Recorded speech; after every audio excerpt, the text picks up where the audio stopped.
And now what we can do, we can go in multiple different directions. We can either take the hairspring and balance wheel off. I think we'll just do that now. The sooner that is gone, the better. Talk tick, talk tick, talk tick. Well, now it's almost 12 o'clock and I'm here in a stew. Should I stay or go back home? I don't know what to do. One thing that I know for sure, that girl and I are through. Still hearing tick tock, tick, tick tock, tick tock, tick, tick tock, tick tock, tick, tick tock, tick, Talk tick, talk tick, talk tick. tick tock.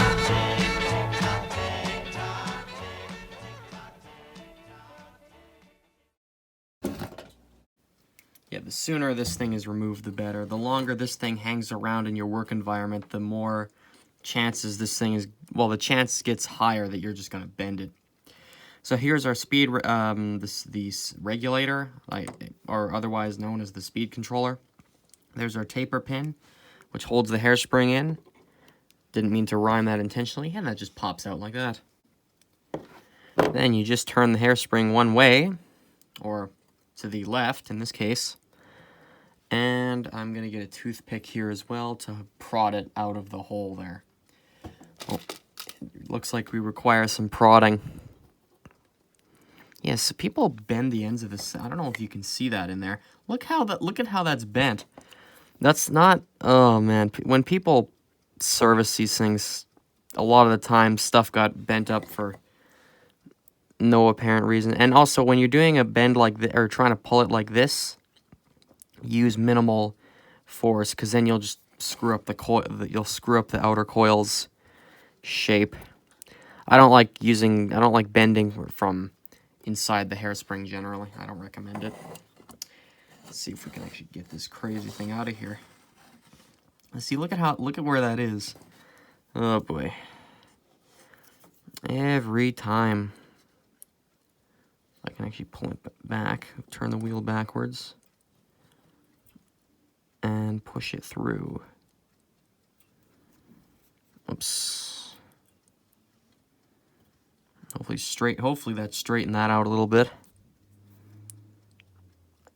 And then hopefully kind of get it, oh no, this didn't work. Yeah, just use caution, viewers, and you'll be okay. Actually, I'm gonna grab that with pliers there, just to.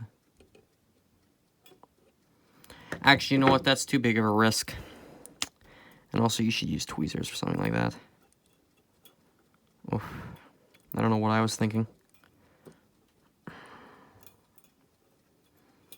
Jeepers. Yeah, this one's being a goof to work on. Okay, I'm just getting tweezers for this now. Let's pull that out of there. There we go. Maybe I'll pull that through there as well. There we are. Oh, you didn't really see that, did you?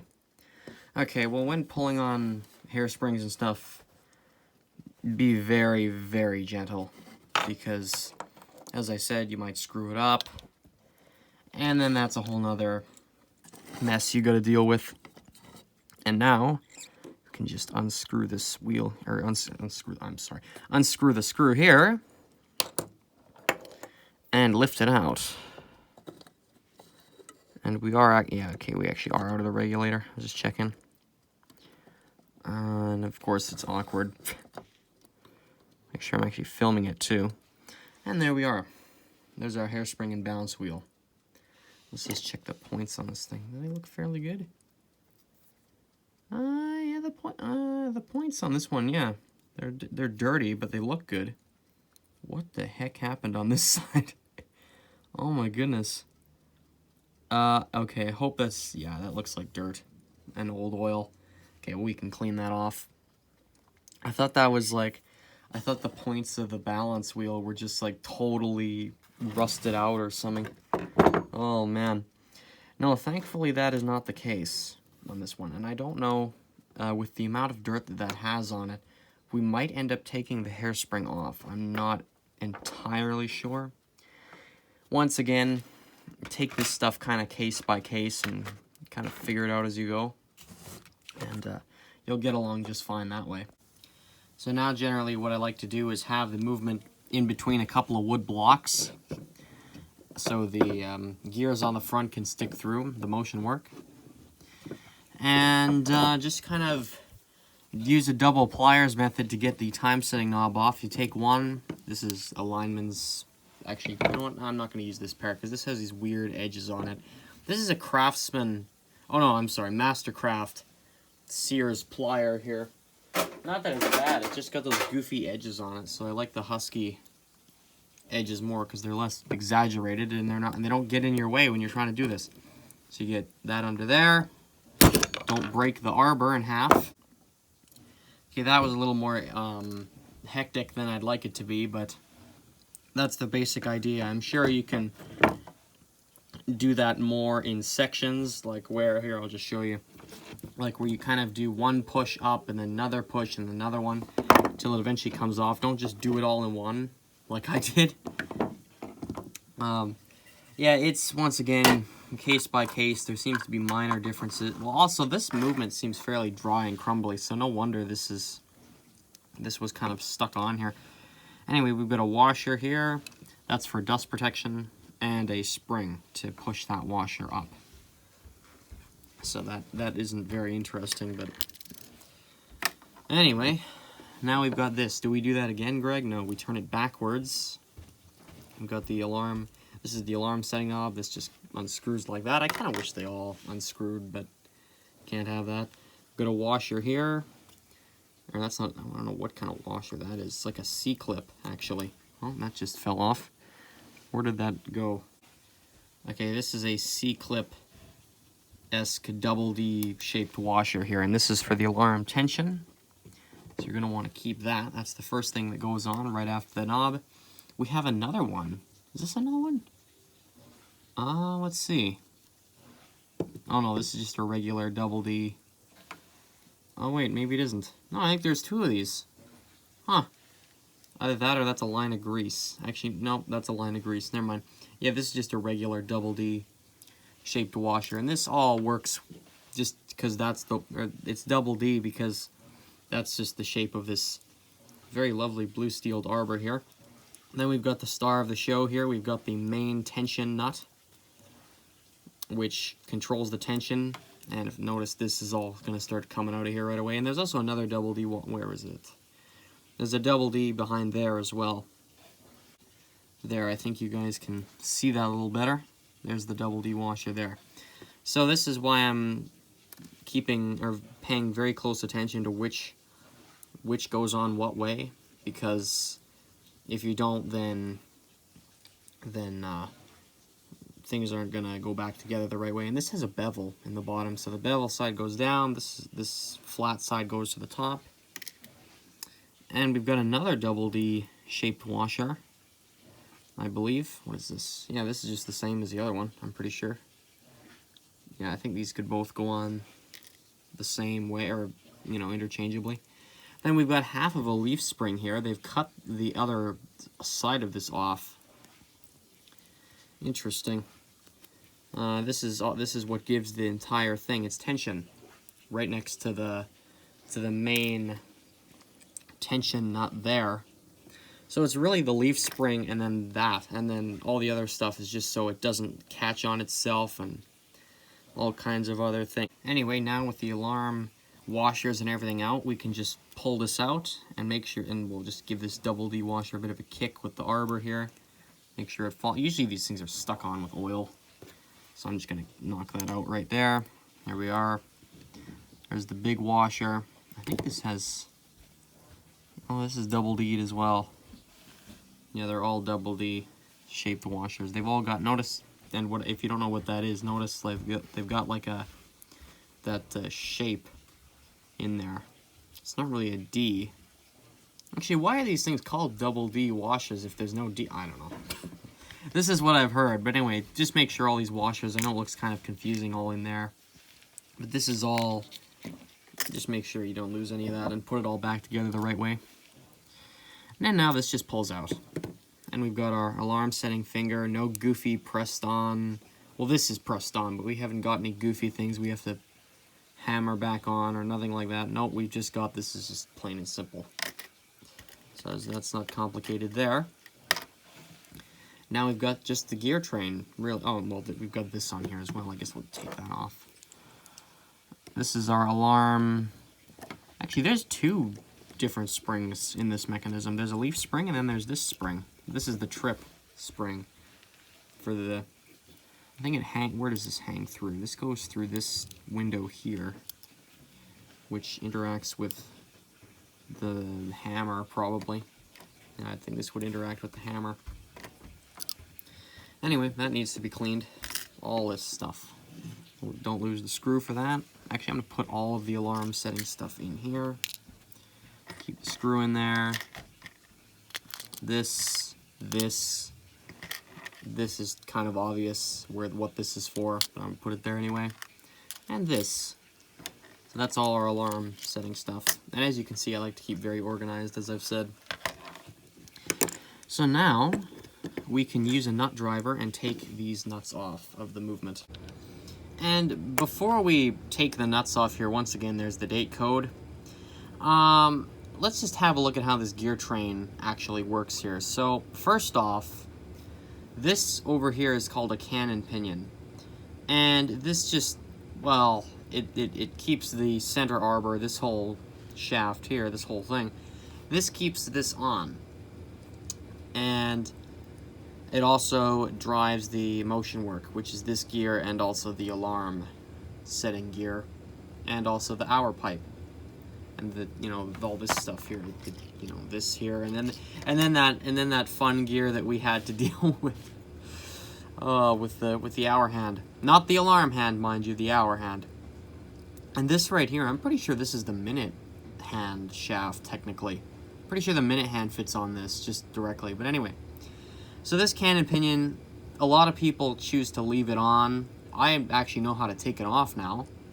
I think we'll probably, I don't know if it's necessary. Like, well, then again, actually, you know what? I'm gonna take it off just so I can clean under this wheel here, and for those of you who've never worked on this thing, or these things before, you'll see what I mean by the Canon Pinion holding this wheel on, even though everything else comes out. Okay, we'll take that off later. Okay, back to the actual main gear train here. We've got our pallet fork, well, we had where the balance wheel would sit, pallet fork, escape wheel. Actually, I'm going to turn the phone light on. There we are. Here's the pallet fork, the escape wheel, the first wheel, second wheel, and the center arbor, and there's an alarm escape wheel here too. And the hammer for this goes here. It mounts on there, and then the spring barrel for this side of the train goes here, and the spring barrel for this side goes here. I'd hardly even call the alarm side a train, really, because it's just this gear, a spring barrel. Actually, I think the spring barrel's here. I don't know. It goes in one of these two places. I'd hardly call this a train. It's just a barrel, an escape wheel, and then all that really happens is it's just the whole alarm tripping stuff happens up here. So I don't know. This is a train over here. This really isn't. So anyway, there's the alarm escape wheel there. Okay, so now we know where everything goes, and we can actually, let's just see the pivots here. Let's just see if anything's worn, if any bushings are worn. So what we do is we just shake the gears, just try and move them from side to side, not around. Okay, that doesn't, whoops. Moving a little bit. That's not great. I think that's passable though. Let's try and move this to the side. A little bit of movement here as well. Let's try the pallet fork. This affects the accuracy of the clock, and also it's just wear. That's still really good. Test that again. You know what, I don't think this really needs to be rebushed quite yet. I don't have the tools to do that anyway, and I'm sure if you're working on this for the first time, you definitely don't either. This is just a basic service. Nothing's really broken here. That's still good. This I'm going to clean up. It seems to not want... Oh, no, there's a little bit of wear in this thing. Well, all of this, it's not that bad, so we can leave it for now. Let's see here if the alarm escape wheel moves a bit. They all move a little bit. And also, to prevent your clocks from having this happen to them, where the pivot holes get worn, the best option to do is servicing these clocks probably every 3 to 5 years, although lubrications and stuff have improved a lot over the past 60 years or so. So, also you could use a pair of pliers to get these off as well, but I like the nut drivers more. Oh, maybe not. Is that stuck in there now? I hope not. No, okay. Yeah, that fits a little too perfectly. But anyway, yeah, just annually, or not annually, I don't know, every 3 to 5 years or so, service these things so they don't do that. Oh, by the way, all these are beveled. So I'll just show you in the next one I take off here.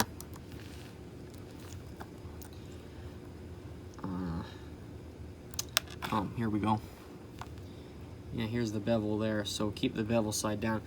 For those of you wondering why in the heck I'm doing this because I usually don't, in the beginner, the quote-unquote beginner fashion here, like I'm explaining a lot of stuff, is, I kind of once, and I'm pretty sure I addressed this earlier, I just assume that everyone knows what they're talking about, but really they don't.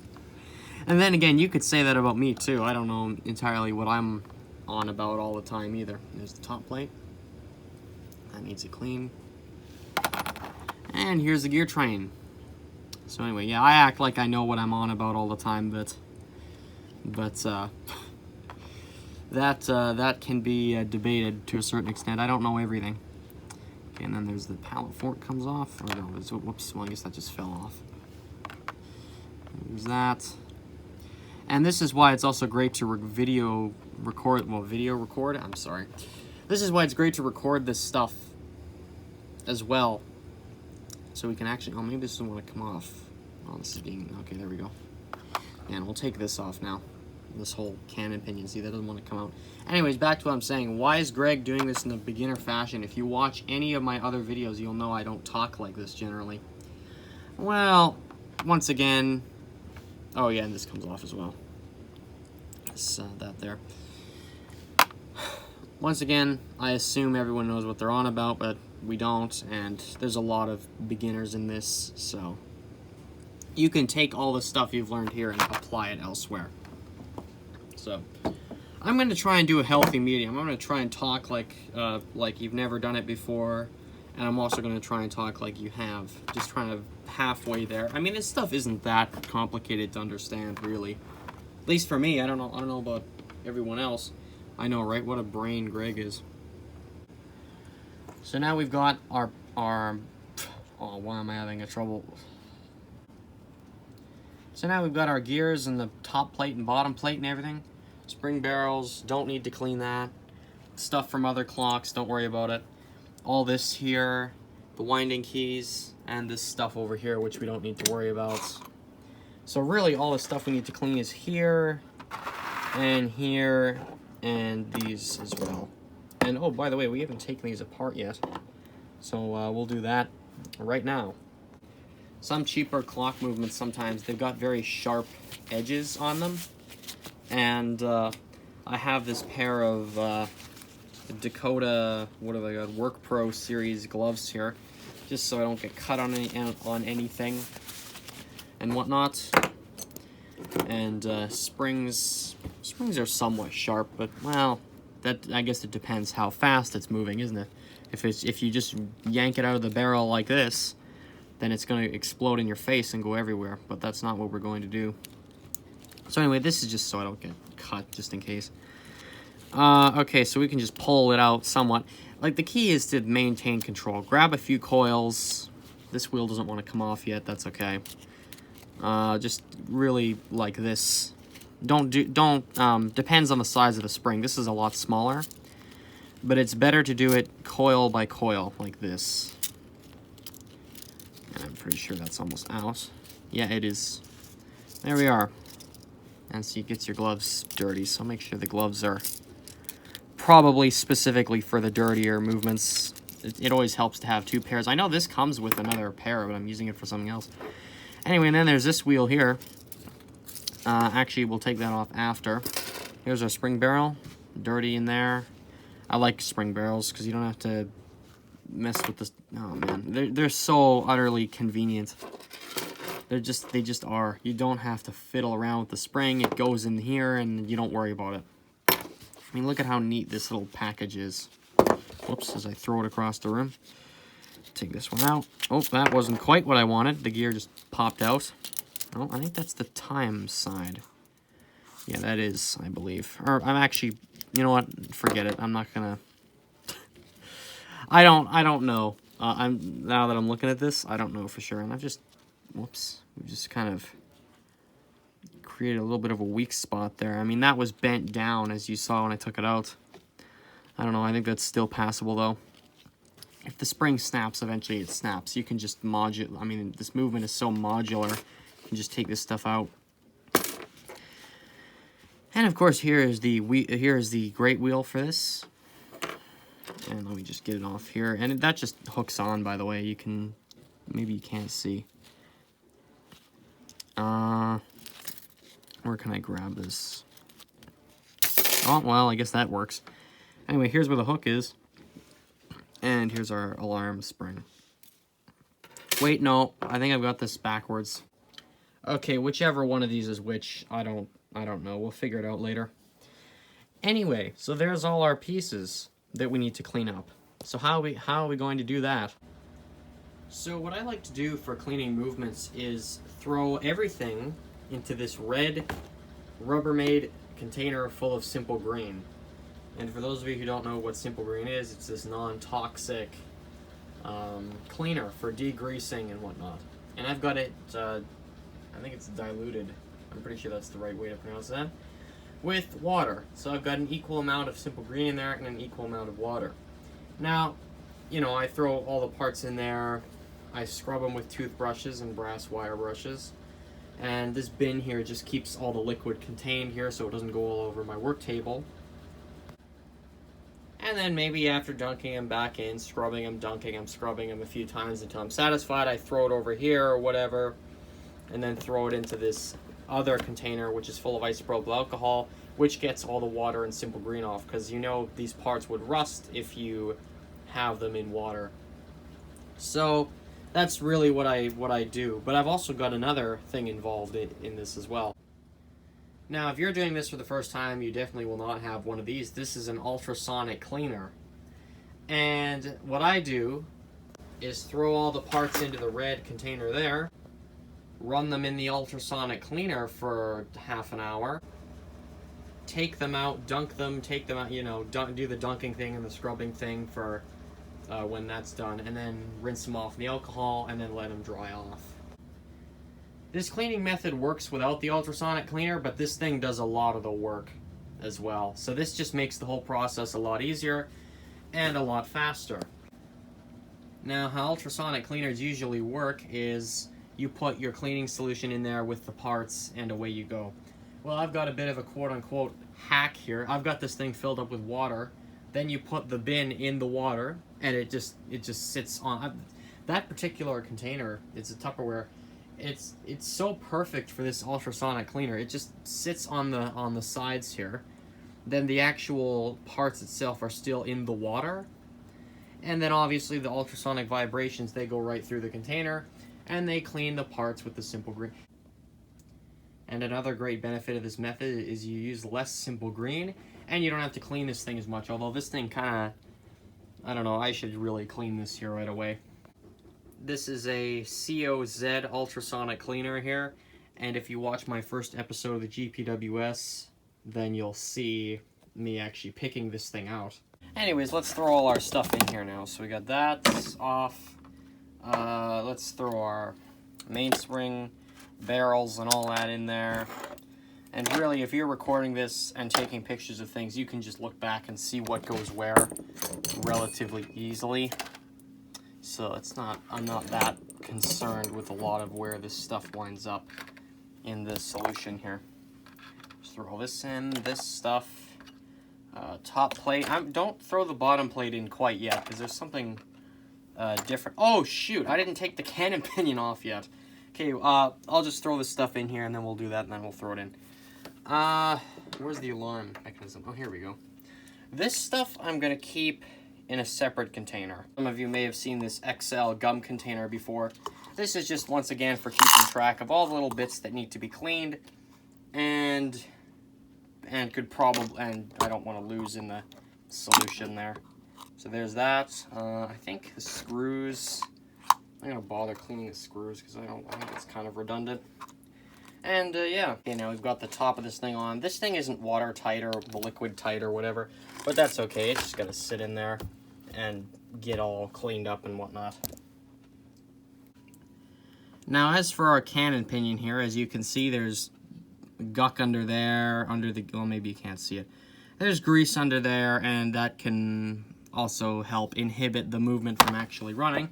So how do you take this goofy, crazy Canon Pinion off? Well, you can take a pair of pliers, get it up against, or get it under the center wheel here. Yeah, I know this is a little bent. That's not supposed to be like that. I'll probably fix that later. Get the plate up against a flat surface and hit the pliers. This knocks the pinion forward. Or does it? Maybe not. Okay, let's try that again. Take that there.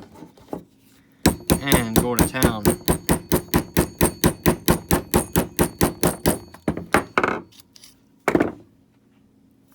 Interesting.